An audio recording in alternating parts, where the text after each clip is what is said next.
ఈరోజు మనం ఆ పరమశివుడికి సంబంధించిన ఎన్నో కథల గురించి తెలుసుకుందాం. అందులో మొదటిదే ఈ సృష్టి పుట్టిన కథ. కాలం పుట్టక ముందు ఈ విశ్వంలో ఏదీ లేదు. భూమి లేదు, ఆకాశం లేదు, నక్షత్రాలు కూడా లేవు, చీకటి కూడా లేదు, కాంతి కూడా లేదు. ఉంది ఒక్కటే, అది శూన్యం. ఆ శూన్యంలో శబ్దం లేదు, చలనం లేదు, నిశ్శబ్దమే రాజ్యమేలుతోంది. అలాంటి నిశ్శబ్దాన్ని ఛేదిస్తూ ఒక సన్నని ప్రకంపన మొదలైంది. అది పెద్దది కాదు, చిన్నదే, కానీ శక్తివంతమైనది. ఆ ప్రకంపన నుంచే ఒక చిన్న బంగారు కాంతి బిందువు పుట్టింది.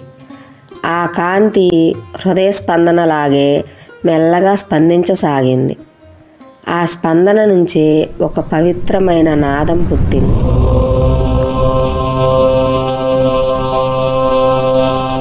నాదం ఆ శూన్యాన్ని నింపింది, చీకటిని చీల్చింది.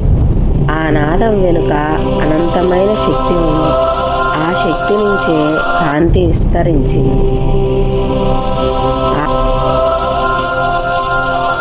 ఆ కాంతి ద్రవరూపం దాల్చింది.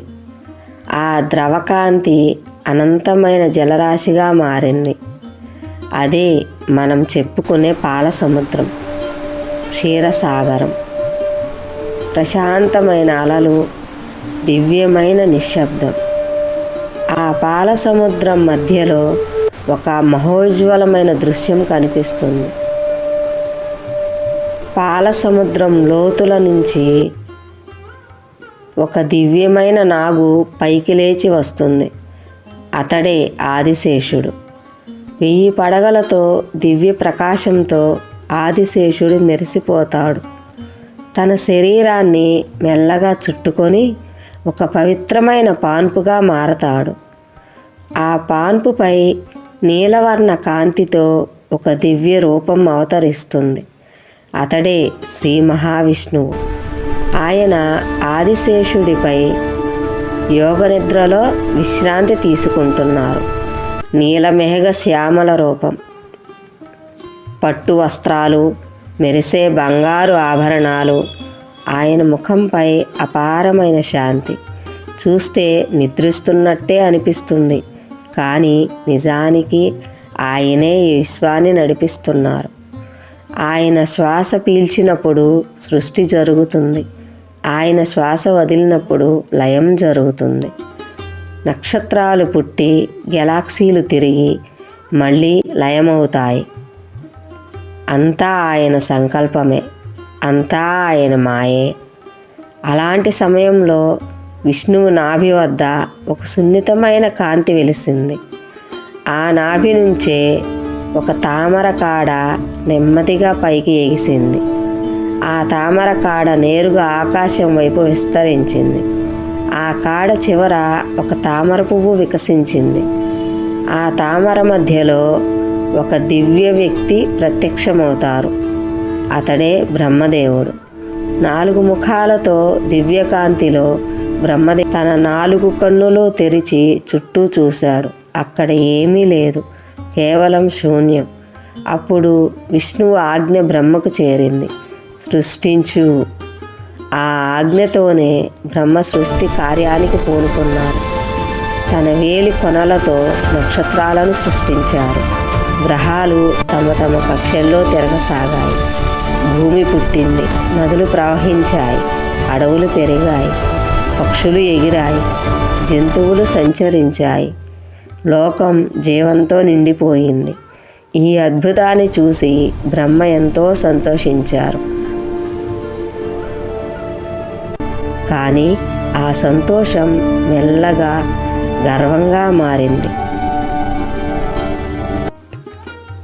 ఇదంతా నేనే చేశాను అనే భావన ఆయన మనసులో పుట్టింది. తన చేతులతో సృష్టించిన ఈ అందమైన లోకాన్ని చూసి ఆయన చిరునవ్వు చిందించాడు. కానీ ఆ చిరునవ్వు వెనుక అహంకారం దాగుంది. విష్ణువు నిద్రలో ఉన్నారు, కానీ నేనే సృష్టిస్తున్నాను, నాకంటే గొప్పవారు ఎవరున్నారు? అలా సృష్టికర్తకే అహంకారం పుట్టింది. ఆ గర్వం పెరిగే కొద్దీ లోకం మసకబారసాగింది. బ్రహ్మ వెనుక ఒక చీకటి నీడ పెద్దదయింది. ఆ అనంత విశ్వంలో బ్రహ్మ ఒంటరిగా నిలబడ్డాడు. ఇప్పుడు ఆ అహంకారం బ్రహ్మను ఎటు తీసుకెళ్తుంది? దీనికి మహావిష్ణువు ఎలా స్పందిస్తారు? దైవానికి ముందు అహంకారం నిలబడగలదా? ఇవి తెలుసుకోవడానికే వెంటనే తర్వాత కథలోనికి ప్రవేశిద్దాం రండి.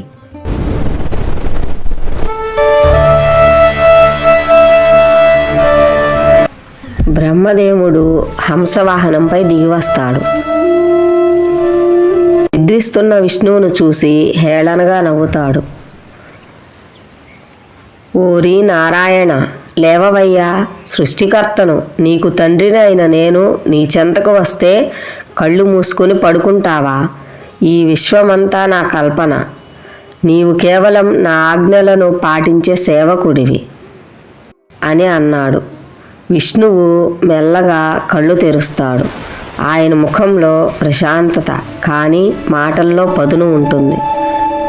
బ్రహ్మదేవా, గర్వం నీ వివేకాన్ని హరించినట్లుంది. నీవు పుట్టిందే నా నాభి కమలం నుండి. మూలాన్ని మర్చిపోయిన వృక్షంలా మాట్లాడుతున్నావు. నేను స్థితికారకుడిని, ఈ సమస్తం నాలోనే ఉంది అని విష్ణువు అన్నారు. ఇద్దరి మధ్య వాదోపవాదాలు ముదురుతున్నాయి.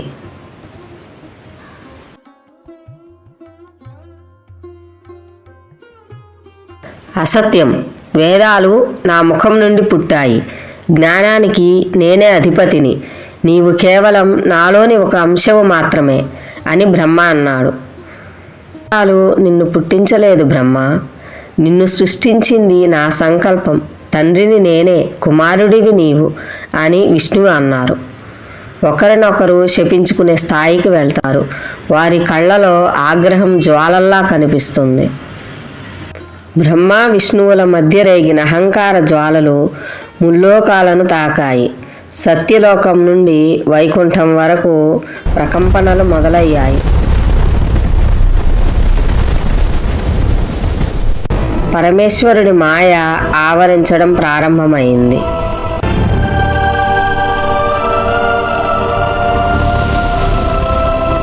దేవతలు భయంతో పరుగులు తీశారు. ఇంద్రుడు తన వజ్రాయుధాన్ని పట్టుకొని వణిగిపోతున్నాడు. హా దైవమా, ఏమీ ఘోరం! రక్షించాల్సిన వారే శిక్షకులుగా మారితే ఈ సృష్టి ఏమవ్వాలి? దిక్కులేవి, శరణు ఎక్కడా అని దేవతలు వాపోయారు.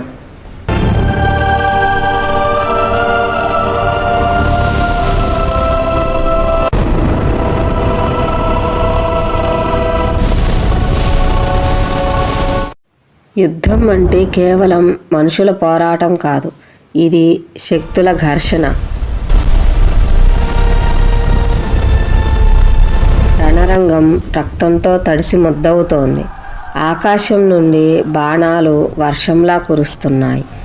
అదిగో గాలిని చీల్చుకుంటూ వస్తున్న ఆ బాణాల శబ్దం వినండి, అది మృత్యువు చేస్తున్న హెచ్చరిక. ఇక అసలైన ఘట్టం మొదలైంది.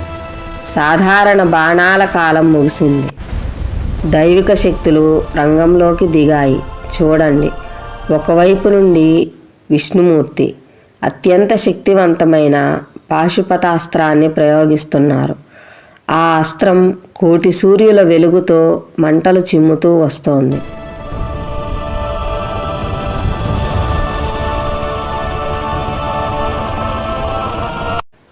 దానికి ఎదురుగా బ్రహ్మదేవుడు సాక్షాత్తు ఆ పరమశివుడి మహేశ్వరాస్త్రాన్ని సంధిస్తున్నారు. నారాయణ, నా ఆదిత్యాన్ని అంగీకరించిన నిన్ను ఈ అస్త్రం దహించేస్తాను. ముఖాముఖి తలపడబోతున్నాయి. భూమి కంపించిపోతోంది. సముద్రాలు అల్లకల్లోలంతో ఉప్పొంగుతున్నాయి.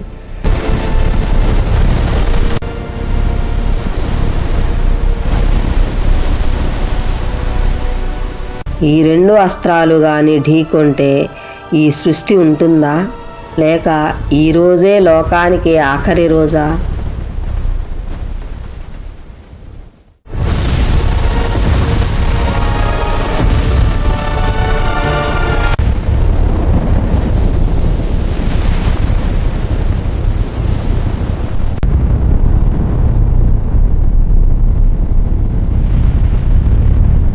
చుట్టూ ప్రళయం ముంచుకొస్తోంది. నింగి నేల ఒక్కటవుతున్నాయి. ఆ బీభత్సం మధ్యలో గాలిలో వినిపిస్తున్న ఏకైక శబ్దం ఆ శివనామ స్మరణ, ఓం నమః శివాయ. మంటలు ఎగిసిపడుతున్నాయి, దిక్కులు పిక్కటిల్లుతున్నాయి. అదుగో ఆ రెండు శక్తులు ఢీకొనే సమయం రానే వచ్చింది. బ్రహ్మ విష్ణువుల మధ్య యుద్ధం శిఖరాగ్రానికి చేరింది.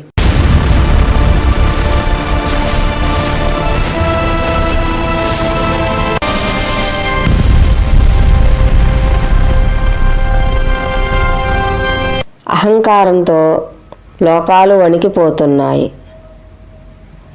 సరిగ్గా ఆ క్షణంలో అనంతమైన ఆకాశం నుండి పాతాళం వరకు భూమిని చీల్చుకుంటూ ఒక భారీ అగ్నిస్తంభం ఉద్భవించింది.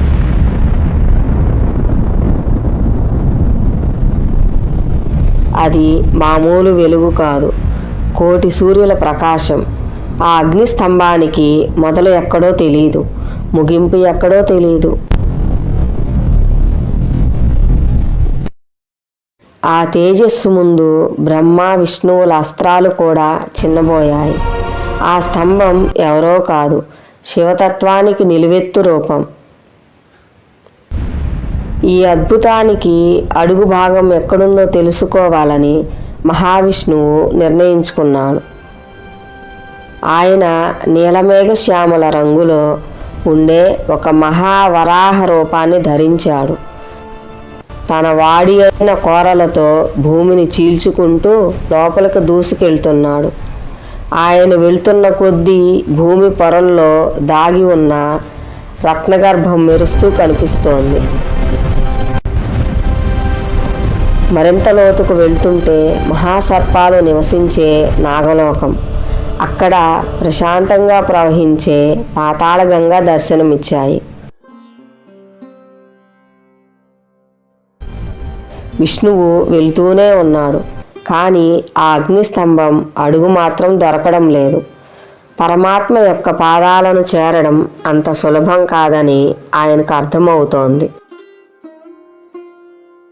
మరోవైపు బ్రహ్మదేవుడు శ్వేతహంస రూపం దాల్చి ఆకాశంలోకి దూసుకెళ్ళాడు.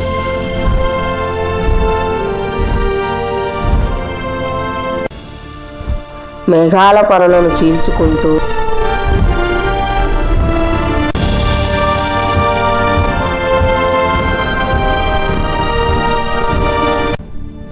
ఇంద్రుడిని దాటి నక్షత్ర మండలాల మధ్యలోంచి వేగంగా ఎగిరాడు.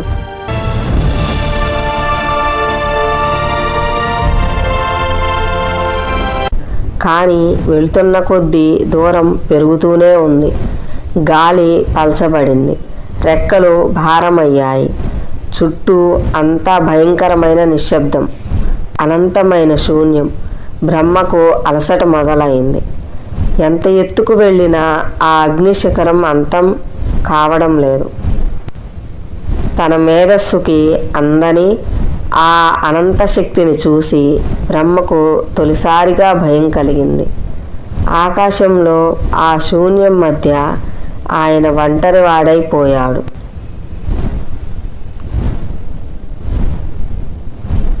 ఒకరు లోతుల్లోకి, మరొకరు శిఖరాలకు. ఇద్దరూ అలసిపోయారు. కానీ ఆ అగ్నిస్తంభం మాత్రం చెక్కు చెదరకుండా అనంతంగా వెలిగిపోతూనే ఉంది.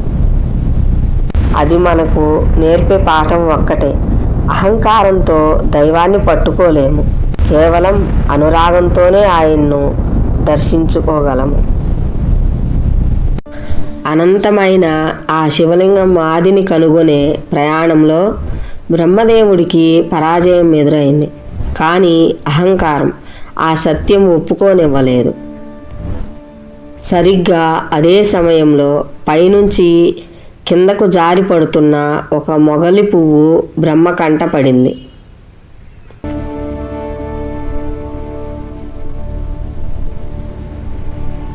ఓ కేతకి, ఆగు, నువ్వు ఎక్కడి నుండి వస్తున్నావు? నేను శివలింగం అగ్రభాగాన్ని చూశానని, దానికి నువ్వే సాక్షివని విష్ణువుతో చెప్పగలవా? సృష్టికర్తనే కోరుతున్నాను, నా గౌరవాన్ని నిలబెట్టు అని బ్రహ్మ మొగలి పువ్వుతో చెప్పారు. మొదట మొగలి పువ్వు భయపడినా సాక్షాత్తు బ్రహ్మదేవుడి అడిగేసరికి ఆ మొగలి పువ్వు అబద్ధానికి తల వంచింది. విష్ణుమూర్తి దగ్గరకు వెళ్ళిన బ్రహ్మ తాను శివలింగం చివరను చూశానని, అందుకు ఈ మొగలి పువ్వే సాక్ష్యమని అసత్యం పలికాడు. బ్రహ్మ అసత్యం పలికిన క్షణాన ఆకాశం గర్జించింది, పంచభూతాలు కంపించాయి. అబద్ధం సాక్షిగా సాగుతున్న ఆ సంభాషణను చీలుస్తూ అనంతమైన కాంతి స్తంభం నుండి పరమశివుడు ఆవిర్భవించాడు. జల ప్రవహ పావిత స్థలే ప్రశాంతంగా ఉండే భోళా శంకరుడు ఇప్పుడు ప్రళయకారుడయ్యాడు. అసత్యం ఆడిన బ్రహ్మపై, అందుకు సహకరించిన కేతకిపై శివుడి ఆగ్రహం ఉప్పెనలా ఎగిసింది. అది కేవలం కోపం కాదు, ధర్మాన్ని నిలబెట్టే రౌద్ర రూపం. శివుడి భృకుటి అంటే కనుబొమ్మల ముడి నుండి భయంకరమైన రూపంతో కాలభైరవుడు ఉద్భవించాడు. బ్రహ్మదేవుడి అహంకారానికి ప్రతీకగా ఉన్న ఆ 5వ తలను అంతం చేయమని శివుడు ఆజ్ఞాపించాడు. రెప్పపాటు కాలంలో కాలభైరవుడు తన వాడి అయిన గోటితో బ్రహ్మ 5వ తలను ఖండించాడు. గర్వం అణగిపోయింది, సత్యం గెలిచింది. కానీ శివుడి ఆగ్రహం అక్కడితో ఆగలేదు. అబద్ధం ఆడిన బ్రహ్మకు లోకంలో ఎక్కడ పూజలు జరగవుగాక. అసత్యానికి సాక్షిగా నిలిచిన ఈ మొగలి పువ్వు నా పూజకు అనర్హమవుతుంది అని ఇద్దరినీ శపించాడు. అహంకారం వీడి బ్రహ్మ విష్ణువులు ఆ మహాదేవుడిని శరణు కోరారు. శివుని రౌద్ర రూపానికి సృష్టి గజగజా వణికిపోయింది. తన అహంకారం నశించి 5వ తల తెగిపడిన తర్వాత బ్రహ్మదేవుడికి జ్ఞానోదయం అయింది.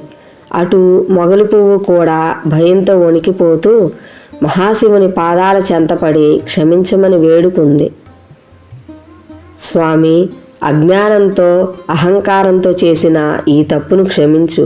నీ అనంత రూపాన్ని తలుచుకోలేక అసత్యం పలికాం. మాకు శాప విమోచనం ప్రసాదించు తండ్రి అధేయపడ్డారు. మొగలి పువ్వు దీనస్థితిని చూసి భోళా శంకరుడు కరుణించాడు. శివుడు ఇలా సెలవిచ్చాడు. కేతకి, నా పూజకు నువ్వు పనికిరావని శాసించాను. కానీ నా భక్తులు నిన్ను అర్పించినప్పుడు నేను స్వీకరించకపోయినా నీవు నా మండపం పైన అలంకారంగా ఉండటానికి అర్హత పొందుతావు. బ్రహ్మ, అబద్ధం ఆడిన నీకు లోకంలో ఆలయాలు ఉండవు. కానీ నీవు సృష్టికర్తవు. నీవు లేకుండా సృష్టి చక్రం నడవదు. కాబట్టి ప్రతి యజ్ఞయాగాదులలో నీకు బ్రహ్మత్వం లభిస్తుంది. నీ ప్రార్థన లేకుండా ఏ యజ్ఞం పూర్తి కాదు. అదే నేను నీకు ప్రసాదించే విమోచనం. అలా మహాశివుడు శిక్షతో పాటు రక్షణను కూడా ప్రసాదించాడు. అహంకారాన్ని వీడితేనే పరమాత్మ దర్శనం లభిస్తుందని ఈ ఘట్టం మనకు బోధిస్తుంది. అందుకే శివలింగం మీద మొగలి పువ్వును పెట్టరు. కానీ శివరాత్రి రోజు శివుడికి ఇష్టమైన అలంకారంగా వాడతారని పురాణాల్లో ఉంది. సాక్షాత్తు ఆ పరమశివుడిని తన భర్తగా పొందాలని పార్వతీదేవి చేసిన తపస్సు. ఆ మధ్యలో జరిగిన మన్మధుడి దహనం. ఇదంతా ఒక అద్భుతమైన కథ. అసలు శివుడి మనస్సును పార్వతి ఎలా గెలుచుకుంది? మన్మధుడు ఎందుకు కాలి బూడిదయ్యాడు? రండి తెలుసుకుందాం. హిమవంతుడు తన కూతురు పార్వతిని శివుడి సేవలో ఉంచాలని కోరాడు. కానీ శివుడు ఒప్పుకోలేదు. యోగులకు స్త్రీలకు పొత్తు కుదరదు, స్త్రీలు ఉంటే ఏకాగ్రత దెబ్బతింటుంది అని శివుడు అన్నాడు. అప్పుడు పార్వతీదేవి ఊరుకోలేదు. సాహసంతో శివుడికే ఎదురు సమాధానం చెప్పింది. స్వామి, నువ్వు చూస్తున్నది వింటున్నది అంతా ప్రకృతే. నేను ప్రకృతిని, నీవు పురుషుడివి. ప్రకృతి లేకపోతే పరమాత్మకు ఉనికి ఎక్కడిది? నీకు నిజంగా మనోనిగ్రహం ఉంటే నా వల్ల భయం ఎందుకు అని అడిగింది. ఆమె తెలివికి ముచ్చటపడ్డ శివుడు తన సేవకు అంగీకరించాడు. అప్పటి నుంచి పార్వతి శివుడిని భక్తితో పూజించటం, పూలు తేవటం, ఆయన పాదాలు కడగటం వంటి సేవలు చేసేది. ఇది ఇలా ఉండగా లోకాలన్నింటినీ భయభ్రాంతులకు గురి చేస్తున్న ఒక రాక్షసుడు విజృంభిస్తున్నాడు. అతడే తారకాసురుడు. అతని అహంకారం ఆకాశాన్ని తాకింది. దేవతల యజ్ఞాలు భంగం చేయడం, ఋషుల తపస్సులను అడ్డగించుకోవడం, స్వర్గలోకం కూడా వణికిపోయింది. బ్రహ్మవరం వల్ల శివుడికి పుట్టే కుమారుడే తారకాసురుని సంహరించగలడు అని నిర్ణయమైంది. కానీ పరమశివుడు మాత్రం ఘోర తపస్సులో నిమగ్నుడై ఉన్నాడు. లోకంతో సంబంధం లేకుండా యోగాగ్నిలో లీనమై ఉన్నాడు.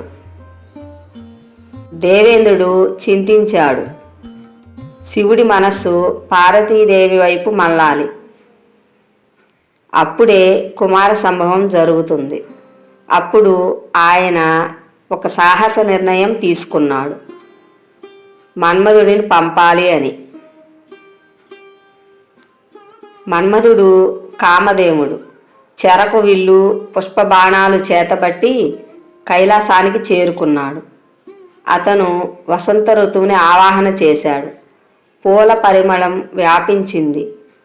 చెట్లు కళకళలాడాయి. గాలి సుగంధమైంది. అన్ని ప్రకృతి తత్వాలు ప్రేమను పిలిచాయి.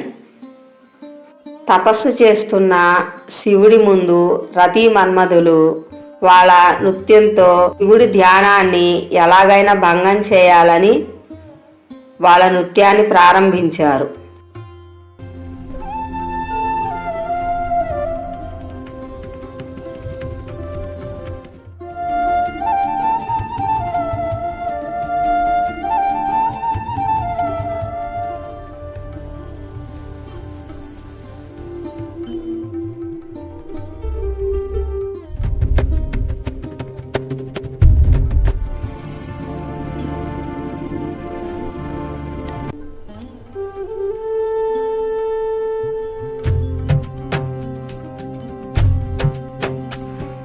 మన్మధుడు తన పుష్పబాణాన్ని శివుడి హృదయంపై ప్రయోగించాడు. ఆ పుష్పబాణం శివుడి మనస్సును తాకిన వెంటనే శివుడి నిదుడిపై ఉన్న మూడో కన్ను మెల్లగా తెరుచుకుంది. ఆ కన్నులో నుండి ఉద్భవించిన అగ్నిజ్వాలలు, లోకాలను దహించగల శక్తి ఆ అగ్ని మన్మధుడిని తాకింది. ఒక్క క్షణం అతడు కాలి బూడిదయ్యాడు. అది చూసిన రతీదేవి మన్మధుడి భార్య. ఆమె హృదయం చిన్నాభిన్నమైంది. ప్రభు, నా భర్తను ఎందుకు ఇలా శిక్షించావు? అతడు దేవతల కోసమే వచ్చాడు. ఆమె కన్నీళ్లు కైలాసాన్ని తడిపాయి. అప్పుడు ఆకాశమంతా ఒక దివ్య స్వరం మారుమోగింది. అమ్మా రతి, ఏడవకు. నీ భర్త మరణించలేదు. అతడు దేహరహితుడై ఉన్నాడు. కానీ కాలం వచ్చినప్పుడు ఆపరయుగంలో ప్రద్యుమ్నుడిగా పుడతాడు అని అంది. ఆ మాటలు విన్న రతీదేవి కొంత ఊరట పొందింది. ఇలా మన్మధుడు అనంగుడిగా మారాడు. దేహం లేకుండానే ప్రేమను వ్యాపింపజేసే శక్తిగా నిలిచాడు. మరోవైపు ఈ సంఘటన లోకక్షేమం కోసం జరుగుతున్న దివ్య నాటకంలో ఒక కీలక ఘట్టమైంది. శివుని తపస్సు ముగియబోతోంది. కుమార సంభవం సమీపిస్తోంది. తారకాసురుని అంతం ఇంకా కొద్ది కాలమే. పార్వతీదేవి నారదుడి సలహా మేరకు అడవికి వెళ్ళి ఘోరమైన తపస్సు మొదలుపెట్టింది. ఎండకు ఎండిన, వానకు తడిసిన చలించలేదు. మొదట్లో పండ్లు తిన్నది, తర్వాత ఎండు ఆకులు తిన్నది. చివరకు ఆకులు తినడం కూడా మానేసి అపర్ణగా మారింది. ఆమె తపస్సుకి ఆ అడవిలోని క్రూర మృగాలు కూడా సాధువులుగా మారిపోయాయి. లోకాలు వేడెక్కాయి. అడవిలోని ఆ నిశ్శబ్ద గర్భంలో రాజకుమార్తె కాదు, ఇప్పుడు ఆమె తపస్సులో లీనమైన సాధ్వి. సాధారణ కాషాయ వస్త్రంలో భూమిపై పద్మాసనంగా కూర్చుని ఒక లక్ష్యంతో, ఒక సంకల్పంతో, శివుడే నా ప్రాణనాథుడు అనే దృఢ నిశ్చయంతో తపస్సు ప్రారంభించింది పార్వతీదేవి. ఆమె భక్తిని పరీక్షించాలనుకున్న పరమశివుడు ఒక ముసలి బ్రాహ్మణుడి వేషంలో అక్కడికి వచ్చాడు. అమ్మా, ఆ శివుడేనా నీకు కావలసింది? శ్మశానవాసి, భస్మధారి, పాములను మెడలో వేసుకునే వాడిని ఎందుకు కోరుకుంటున్నావు అని వెక్కిరించాడు. పార్వతి కళ్ళు మెల్లగా తెరుచుకున్నాయి. ఆ కళ్ళలో కోపం కాదు, భక్తి అగ్ని. శివనింద వినడం కూడా పాపమే. పరమేశ్వరుని తత్వం నీకు తెలియదు బ్రాహ్మణుడా అని ధైర్యంగా నిలబడి గర్జించింది. తన ప్రాణం పోయినా సరే శివుని నిందను సహించదని ప్రకటించింది. అది కోపం కాదు, అది భక్తి యొక్క శక్తి. ఆ దృఢతను చూసి ముసలి రూపం మెల్లగా కరిగిపోయింది. బంగారు కాంతి చెలరేగింది. అడవి అంతా దివ్య ప్రకాశంతో నిండిపోయింది. ఆమె ముందు నిలబడ్డది బ్రాహ్మణుడు కాదు, సాక్షాత్తు మహాదేవుడు. జటాజూటంలో చంద్రుడు మెరుస్తూ త్రిలోకనాథుడు. తన భక్తిని పరీక్షించిన శివుడే ప్రత్యక్షమయ్యాడు. పార్వతి, నీ తపస్సు నన్ను కదిలించింది. నీ భక్తి అజేయం. ఇక నుంచి నేను నీ వాడిని అని పరమశివుడు అనుగ్రహించాడు. ఆ రోజు అడవిలో చేసిన ఆ తపస్సే లోకాలను కాపాడే శివపార్వతుల దివ్య కళ్యాణానికి పునాది అయ్యింది. భక్తి ముందు భగవంతుడే తల వంచుతాడు అనే సత్యానికి అది చిరస్థాయి సాక్ష్యం. చూశారా? ఆ మహాదేవుని లీలలు ఒకటి కాదు, రెండు కాదు. హిమవంతుడిని ఎన్ని రకాలుగా పరీక్షించాడో ఈ కథల ద్వారా తెలుసుకుందాం. హిమవంతుడి రాజభవనం ఆ రోజు ఒక ప్రత్యేక క్షణానికి సాక్ష్యం ఇచ్చింది. హిమాలయ పర్వతాల మధ్యలో వెలుగొందుతున్న ఆ స్వర్ణ ప్రాసాదం సంగీతం, దీపాల వెలుగులతో కళకళలాడుతోంది. అప్పుడే అక్కడికి ఒక అపరిచిత నర్తకుడు అడుగుపెట్టాడు. అతని రూపం సాధారణం కాదు. అతని చూపులో ఒక అపారమైన శాంతి, అతని నడకలో ఒక అద్భుతమైన ఆత్మవిశ్వాసం. రాజ్యసభ మధ్యలో నిలబడి అతడు తన నాట్యాన్ని ఆరంభించాడు. ఘుంఘురుల నాదం రాజ్యభవనాన్ని మార్మోగించింది. అతని ప్రతి అడుగు భూమిని కంపింపజేసినట్లు అనిపించింది. ప్రతి హస్తముద్రలో కూడా గూఢార్థం, ప్రతి భావంలో ఒక దైవత్వం. సభలో కూర్చున్న వారందరూ ఆ నాట్యంలో లీనమైపోయారు. రాజ్యసభ కరతాళ ధ్వనులతో మార్మోగింది. సంతోషించిన హిమవంతుడు తన సింహాసనం నుంచి లేచి వజ్రాలు, మాణిక్యాలు, బంగారం నిండిన పళ్ళాన్ని తెప్పించాడు. ఓ మహానర్తకుడా, నీ కళకు ఇది మా చిన్న కానుక అని అన్నాడు.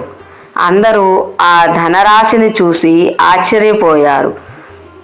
కానీ ఆ నర్తకుడు మృదువుగా నవ్వాడు. అతడు ఆ బంగారాన్ని సున్నితంగా పక్కకు జరిపాడు. సభ ఒక్కసారిగా నిశ్శబ్దమైంది. ఆ నర్తకుడు ధైర్యంగా హిమవంతుడి కళ్ళలోకి చూస్తూ, మహారాజా, నాకు ఈ ధన కనకాలు అవసరం లేదు. నాకు కావలసింది ఒక్కటే, నీ కుమార్తె పార్వతిని నాకిచ్చి వివాహం చెయ్యి. ఆ మాట విన్న హిమవంతుడి ముఖం ఒక్కసారిగా మారిపోయింది. సభలో చర్చలు మొదలయ్యాయి. ఆశ్చర్యం, కోపం, అయోమయం. కానీ ఆ నర్తకుడి ముఖంలో మాత్రం ఒక ప్రశాంతమైన ధైర్యం. ఎందుకంటే ఆ వేషం వెనక ఉన్నది సాధారణ నర్తకుడు కాదు, సాక్షాత్తు పరమశివుడే. ఆ ఉదయం వాతావరణం ఎంతో ప్రశాంతంగా ఉంది. కానీ ఆ ప్రశాంతత వెనుక ఒక మహాపరీక్ష దాగి ఉంది. దేవలోకాలను కదిలించే పరమశివుడు తన భక్తురాలైన పార్వతీదేవి సంకల్పాన్ని, ఆమె తండ్రి హిమవంతుడి మనసును పరీక్షించాలని నిర్ణయించాడు. సాధారణ రూపంలో కాదు, ఒక వినమ్రుడైన వైష్ణవ బ్రాహ్మణుడి వేషంలో. కాషాయ వస్త్రాలు ధరించి నుదుటిపై ఊర్ధ్వపుండ్రం మెరిసిపోతూ, చేతిలో కమండలం, మరో చేతిలో తాళపత్ర గ్రంథాలు, ఆయన రాజప్రసాదం ద్వారం దగ్గరికి చేరుకున్నాడు. రాజసభలో హిమవంతుడు మహిమాన్వితంగా కూర్చున్నాడు. పక్కనే మేనకాదేవి, తల్లిగా ఆందోళనతో ఉన్న హృదయం. ఆ బ్రాహ్మణుడు వినయంగా నమస్కరించాడు. కానీ ఆయన మాటలు మాత్రం శాంతంగా లేవు. మహారాజా, మీరు మీ కుమార్తెను ఎవరికి ఇస్తున్నారో తెలుసా? సభలో ఒక క్షణం నిశ్శబ్దం నెలకొంది. ఆ శివుడు శ్మశానవాసి. అతనికి కులగోత్రాలు లేవు. దిగంబరుడు, భస్మాన్ని ధరించేవాడు. అలాంటి వాడికి రాజకుమార్తెను ఎలా ఇస్తారు? ఆ మాటలు సభలో మోగాయి. ఆ క్షణంలో మేనకాదేవి గుండె గబగబా కొట్టుకుంది. ఆమె కళ్ళలో భయం మెదిలింది. నా కూతురి జీవితం ఏమవుతుంది అన్న ఆందోళన. హిమవంతుడు ఆలోచనలో పడ్డాడు. ఒకవైపు శివుని మహిమ, మరోవైపు బ్రాహ్మణుడి మాటల సందేహం. సభలో కొంత దూరంలో నిలబడి ఉన్న పార్వతి, ఆమె ముఖం ప్రశాంతం, కానీ హృదయం అగ్నిలా దృఢంగా ఉంది. తన ప్రాణాధికుడైన శివుడిపై ఎవరు ఏ మాట అన్నా ఆమె విశ్వాసం కదలదు. మేనకాదేవి ఇక ఆగలేకపోయింది. ఇలాంటి వాడితో పెళ్ళి వద్దు అని ప్రకటించింది. సభలో ఉద్వేగం ఉప్పొంగింది. ఆ బ్రాహ్మణుడు మాత్రం సున్నితంగా చిరునవ్వు నవ్వాడు. ఆ చిరునవ్వులో ఒక రహస్యం ఉంది. ఆ కళ్ళలో ఒక దివ్యకాంతి మెరిసింది. ఎందుకంటే అతను సాధారణ బ్రాహ్మణుడు కాదు, సాక్షాత్తు పరమశివుడే తన భక్తురాలి కుటుంబాన్ని పరీక్షిస్తున్నాడు. విశ్వాసం నిజమైతే పరీక్షలు తప్పవు. వెంటనే బ్రాహ్మణుడి రూపంలో ఉన్న పరమశివుడు సప్త ఋషులను ఆవాహన చేసుకున్నాడు. రాయభారానికి రమ్మని చెప్పారు. వశిష్ఠుడు, అత్రి వంటి మహర్షులు అరుంధతి సమేతంగా హిమవంతుడి దగ్గరకు రాయబారానికి వెళ్తారు. వారు హిమవంతుడికి శివుడి పరమార్థాన్ని వివరించడానికి ప్రయత్నిస్తారు. ఈ క్రమంలోనే వశిష్ఠ మహర్షి అరణ్యుని కథ చెబుతారు. పూర్వం అరణ్యుడు అనే గొప్ప రాజు ఉండేవాడు. ఆయనకు పద్మ అనే అతి సుందరమైన కుమార్తె ఉండేది. ఆమె వయసులోకి వచ్చినప్పుడు ఒకరోజు పిప్పిలాదుడు అనే వృద్ధ మహర్షి ఆ రాజు దగ్గరకు వస్తాడు. ఆ ముసలి మహర్షి అరణ్యుడిని పిలిచి, నీ కుమార్తె పద్మను నాకిచ్చి వివాహం చెయ్యి అని అడుగుతాడు. అరణ్యుడు గొప్ప ధర్మాత్ముడు, కానీ తండ్రిగా ఆయన మనసు విలవిల్లాడుతుంది. అందగత్తె అయిన నా కూతురుని ముసలివాడు దరిద్రుడిలా ఉన్న ఈ మునికి ఎలా ఇవ్వాలి అని బాధపడతాడు. ఒకవేళ పిల్లను ఇవ్వకపోతే రాజ్యం మొత్తాన్ని భస్మం చేస్తానని పిప్పిలాదుడు హెచ్చరిస్తాడు. లోక కళ్యాణం కోసం అరణ్యుడు తన మంత్రులతో గురువులతో చర్చిస్తాడు. వారు రాజుకు ఒక గొప్ప సత్యాన్ని బోధిస్తారు. ఒక్క కుమార్తె సుఖం కోసం దేశంలోని లక్షలాది మంది ప్రజల ప్రాణాలను పణంగా పెట్టడం ధర్మం కాదు. లోక కళ్యాణం కోసం, ధర్మరక్షణ కోసం కొన్ని త్యాగాలు చేయక తప్పదు. చివరికి అరణ్యుడు తన కుమార్తెను పిప్పలాదుడికి ఇచ్చి వివాహం చేస్తాడు. ఆ పద్మ తన పతివ్రతా ధర్మంతో ఆ వృద్ధుడిని సేవించి గొప్ప కీర్తిని పొందుతుంది.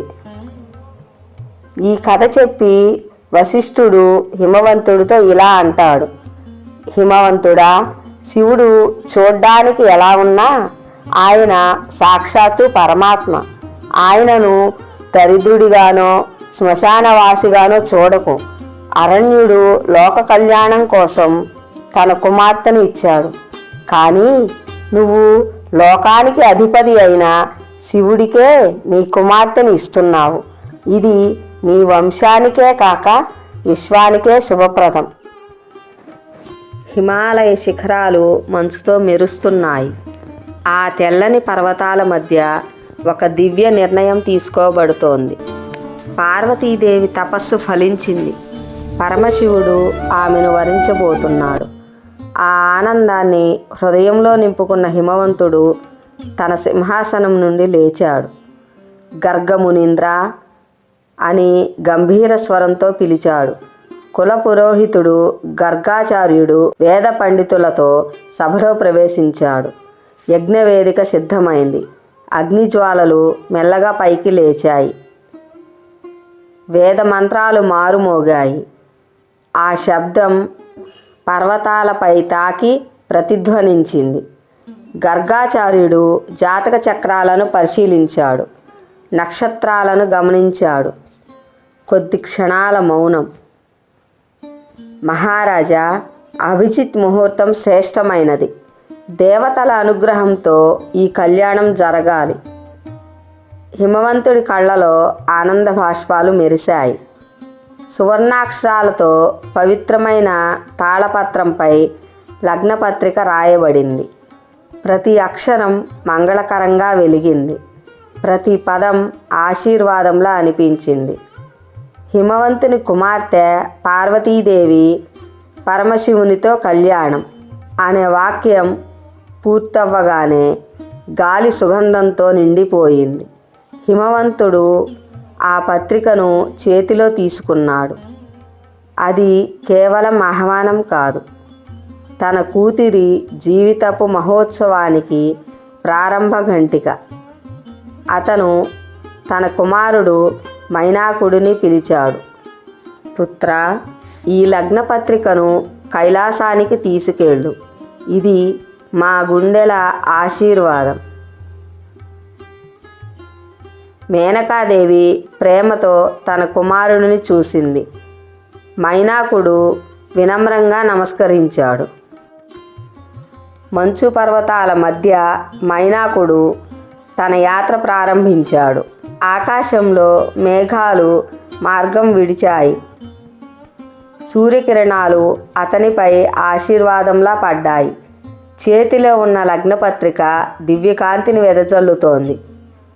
కొద్దిసేపటికి కైలాసం ప్రత్యక్షమైంది. వెండి శిఖరాలు, నీలి దివ్య కాంతి, నంది ద్వారపాలకుడిలా నిలబడి ఉన్నాడు. మైనాకుడు వినమ్రంగా నమస్కరించి శివుని సమక్షానికి చేరుకున్నాడు. మైనాకుడు ఆ లగ్నపత్రికను సమర్పించాడు. శివుడు చిరునవ్వుతో ఆ పత్రికను స్వీకరించాడు. ఆ చిరునవ్వులో కరుణ ఉంది, అంగీకారం ఉంది, సృష్టి అంతా ఉంది. ఆయన కళ్ళలో ఒక దివ్యకాంతి మెరిసింది. తర్వాత నారదుని స్మరించాడు. వీణానాదంతో నారద మహర్షి ప్రత్యక్షమయ్యాడు. నారద, ముల్లోకాలకు వెళ్ళి అందరినీ ఆహ్వానించు. ఆ మాట వినగానే దేవలోకంలో ఆనంద తరంగాలు విరిశాయి. నారదుడు వీణ వాయిస్తూ లోకాల్లో విహరించడం ప్రారంభించాడు. దేవతలు, మహర్షులు, గంధర్వులు అందరూ ఒకే మాట అన్నారు: శివపార్వతుల దివ్య కళ్యాణం. ఇది కేవలం ఒక వివాహం కాదు, శక్తి మరియు శివతత్వాల ఏకీకరణం. సృష్టి, స్థితి, లయలకు ఆధారమైన ఆ మహోత్సవం త్వరలో ప్రారంభం కానుంది. మంచుతో కప్పబడిన కైలాసం, నిశ్శబ్దంతో నిండిన హిమగిరి శిఖరాలు, ఆకాశమే ధ్యానంలో లీనమైనట్టు కనిపిస్తోంది. అలాంటి ఆ క్షణంలో ఒక్కసారిగా గరుడుని రెక్కల ఘోర నినాదం ఆ గగనాన్ని చీల్చింది. మేఘాలను చీల్చుకుంటూ దివ్యకాంతిని వెదజల్లుతూ మహావిష్ణువు లక్ష్మీదేవి సమేతుడై ప్రత్యక్షమయ్యాడు. గరుడుని స్వర్ణ రెక్కల ప్రతి అల్లికతో ఆకాశం ప్రకాశించింది. దేవలోకాలు జై జై ధ్వానాలతో మారుమోగాయి. ఓం నమో నారాయణాయ అనే నినాదం దిక్కులన్నిటా మారుమోగింది. అతని వెంటనే హంసపై కాంతివంతంగా దిగివచ్చాడు సృష్టికర్త బ్రహ్మ. అతని 4 ముఖాలు 4 దిశలకు జ్ఞానాన్ని ప్రసరించగా సరస్వతీదేవి వీణను మృదువుగా మీటింది. ఆ స్వరాలు హిమగిరి శిఖరాలను తాకి సృష్టి మొదటి నాదంలా మారుమోగాయి. అప్పటికే వజ్రాయుధం మెరుపులతో దేవేంద్రుడు ప్రత్యక్షమయ్యాడు. దిక్పాలకులు 8 దిశల నుండి చేరి కైలాసాన్ని దివ్య వలయంలా ఆవరించారు. మరియు 33 కోట్ల దేవతలు దివ్య జ్యోతిర్మయ రూపాలలో ఆకాశమంతా నింపేశారు. కైలాసం ఇక సాధారణ శిఖరం కాదు, అది దేవలోక మహాసభగా మారింది. దివ్య కాంతులతో అలంకరించబడింది. ఆ రోజు హిమగిరి శిఖరం స్వర్గం కంటే మహత్తరంగా ప్రకాశించింది. కైలాసం ఒక కొత్త కళను సంతరించుకుంది.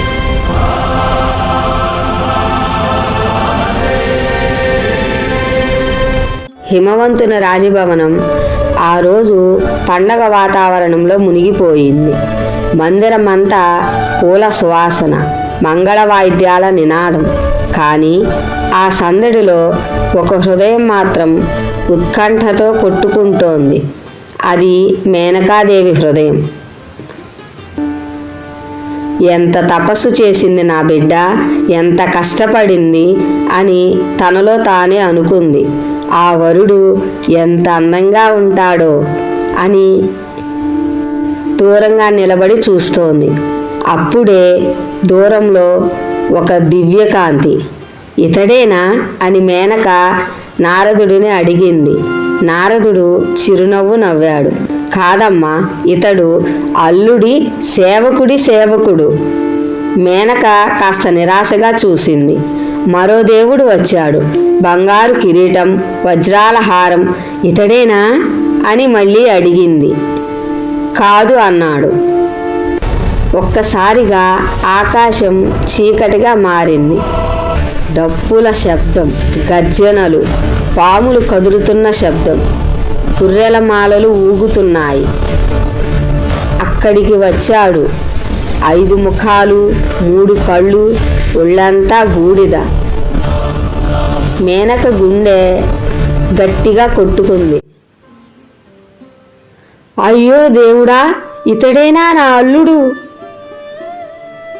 ఆమె చేతులు వణికాయి, కళ్ళలో నీళ్లు. నా బంగారు తల్లికి ఇంతటి భయంకరమైన వరుడా? పార్వతి మాత్రం ప్రశాంతంగా నిలబడి ఉంది. ఆమె కళ్ళలో భయం లేదు. ఆమెకు తెలిసింది అతడే పరమేశ్వరుడు, అతడే తన స్వామి అని. మేనకాదేవి కళ్ళలో భయం ఇంకా మిగిలే ఉంది. విష్ణుమూర్తి పరిస్థితిని గమనించాడు. ఆయన నారదుని వైపు చూసి మెల్లగా అన్నాడు, నారదా, ఈ లీలలు చాలు. మేనక హృదయం తట్టుకోలేకపోతోంది. నారదుడు వెంటనే శివుని దగ్గరకు చేరాడు. వీణస్వరం మెల్లగా వినిపించి, దేవాదిదేవా అని నారదుడు నమస్కరించాడు. ఇక ఈ లీల ముగియాలి, తల్లికి ధైర్యం ఇవ్వాలి అని అన్నాడు. ఒక క్షణం శివుడు చిరునవ్వు నవ్వాడు. ఆ చిరునవ్వులోనే సృష్టి దాగి ఉంది. ఒక్కసారిగా ఆ భయంకర రూపం క్రమంగా కరిగిపోవడం ప్రారంభమైంది.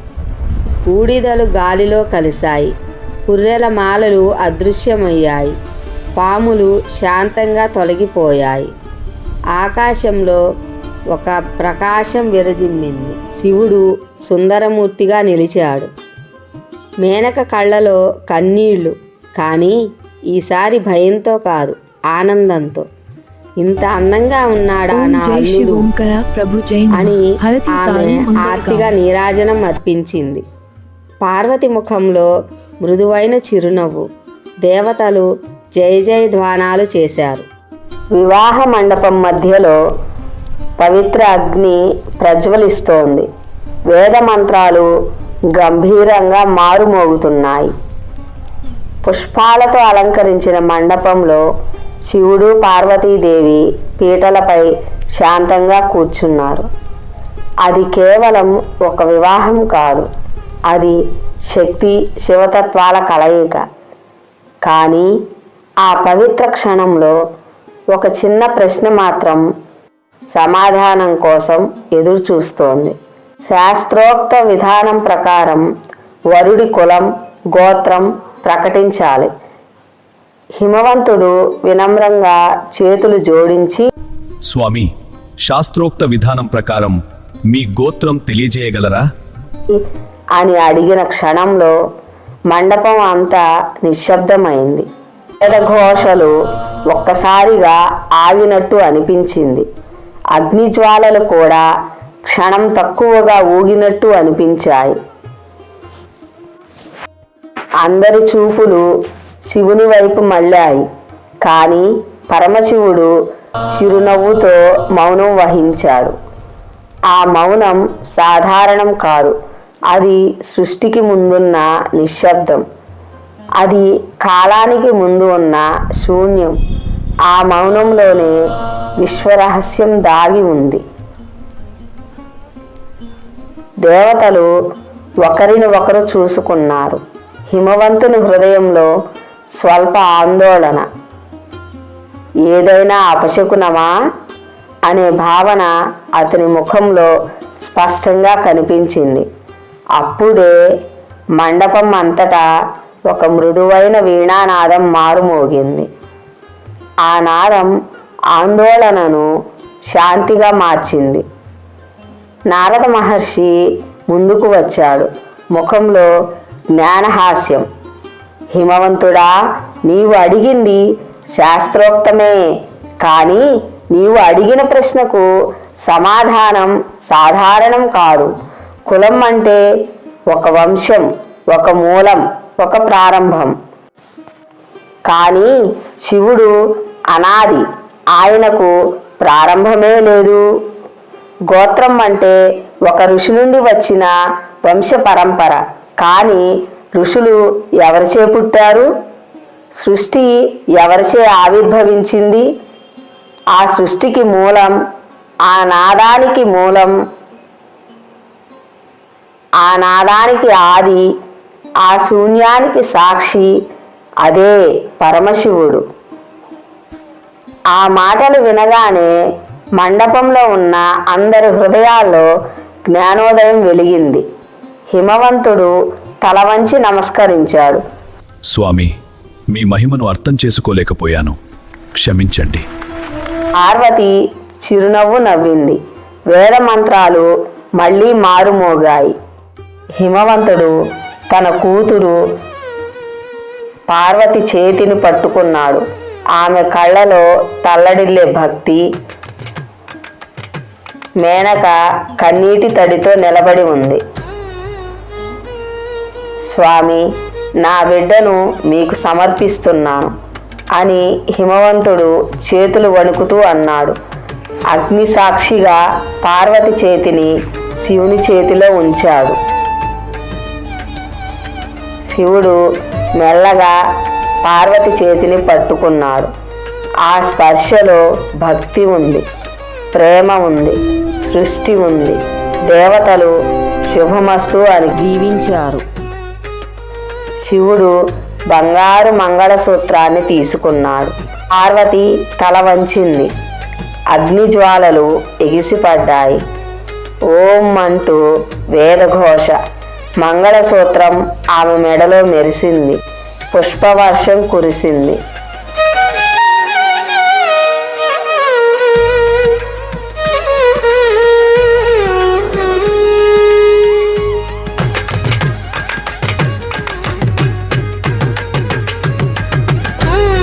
అగ్ని చుట్టూ 7 అడుగులు, ప్రతి అడుగులో ఒక ప్రతిజ్ఞ. ధర్మం కోసం, సంసారం కోసం, భక్తి కోసం, లోకాల రక్షణ కోసం. పార్వతీ శివులు కలిసి ఆ అడుగులు వేశారు. ఆ అడుగుల్లో విశ్వం కదిలింది. హర హర మహాదేవ. పార్వతీ పరమేశ్వరులకు జై. వివాహం పూర్తయింది. శయ్యాగారంలో దేవకాంతలు చుట్టుముట్టారు.